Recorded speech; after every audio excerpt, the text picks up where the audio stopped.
So magandang araw sa ating lahat. Kami nga pala ay kalimang pangkat. Ngayon, tatalakay namin ay ang patungkol sa ikalimang kabanata o ang mga salitang panglalaman o content word. So bago ako magsimula, nais ko lamang po ipakilala ang aking sarili.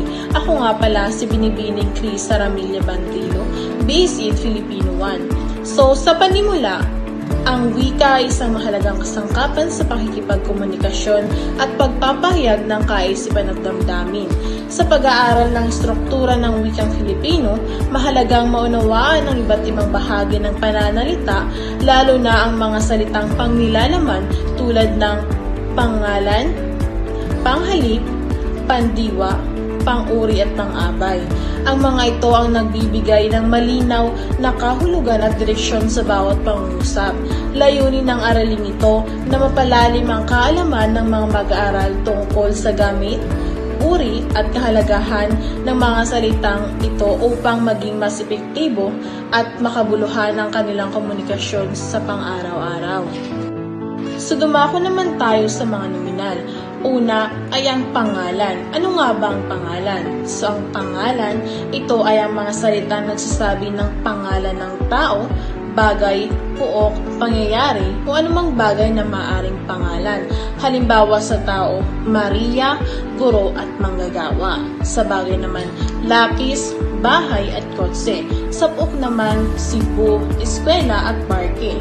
Sa pangyayari naman, kaarawan, petsa at eksamen. So, ang pangalawa ay ang panghalip. Ang panghalip ay ang mga salitang panghalili sa pangalan para hindi pa ulit-ulit na banggitin ito.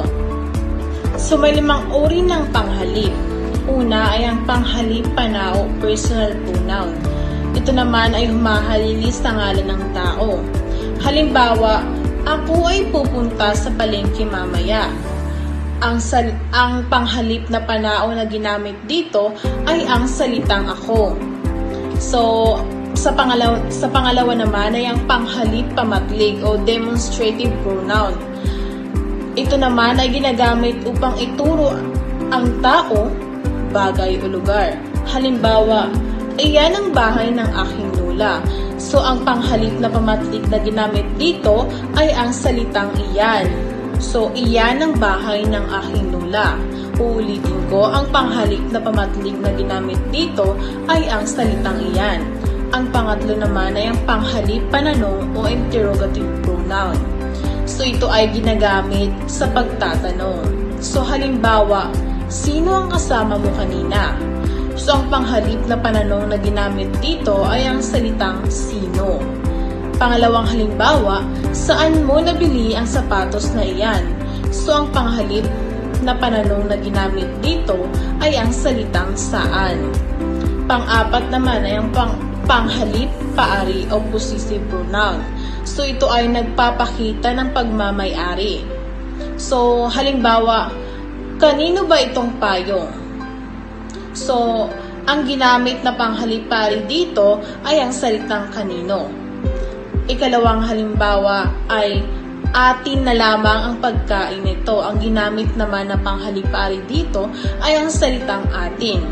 So, ang panglima ay ang panghalip pambalana o indefinite pronoun.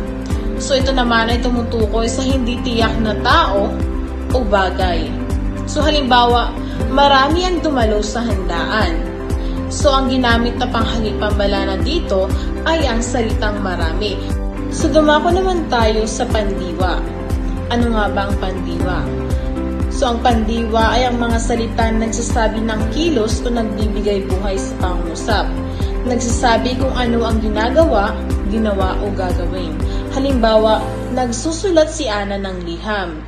So, ang ginamit na pandiwa dito ay nagsusulat dahil ito ay ginagawa pa lamang.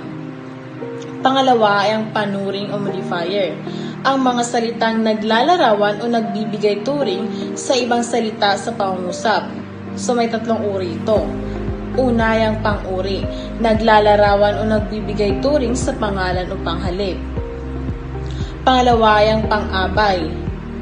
Ang pang-abay ay naglalarawan o nagbibigay turing sa pandiwa, pang-uri o kapwa pang-abay.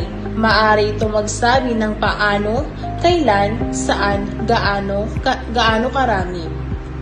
Halimbawa, mabilis na tumakbo ang aso, so naglalarawan sa pandiwang tumakbo.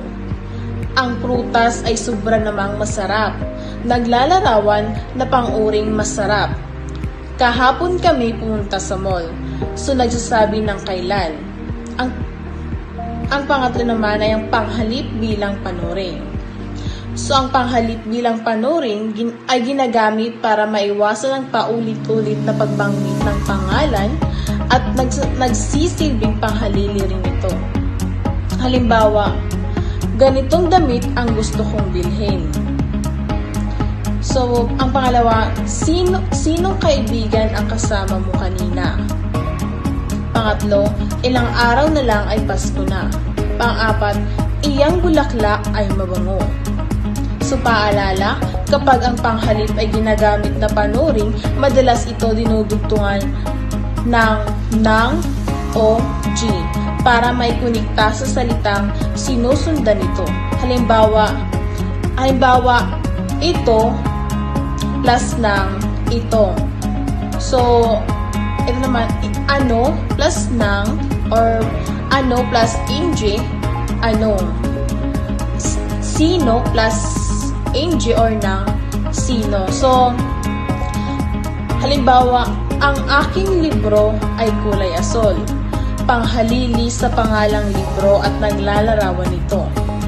Iyong bag ay nasa mesa. Panghalili sa pangalang bag. So, dumako naman tayo sa anapura at katapura, ang mga paraan ng paggamit ng panghalip bilang referensya. So, ang anapura ay ang panghalip na nasa huli ng pangungusap at tumutukoy sa pangalan na nabanggit sa unahan. Halimbawa, si Juan ay matyaga. Siya ay laging nag-aaral ng mabuti. Ang pangalang Juan ay nasa unahan. Ang panghalip na siya ay nasa huli at tumutukoy sa kanya. Sa katapora naman ay ang panghalip ay nasa unahan ng pangungusap at tumutukoy sa pangalan na nabanggit sa huli. Halimbawa, ito ay napakalakas na bagyo. Ang bagyong Odette ay nagdudulot ng malaking pinsala. Ang panghalip na ito ay nasa unahan, ang pangalang bagyong Odette naman ay nasa huli at ito ang tinutukoy nito. So, sa katapora ay parang kabaliktaran lang ng anapora.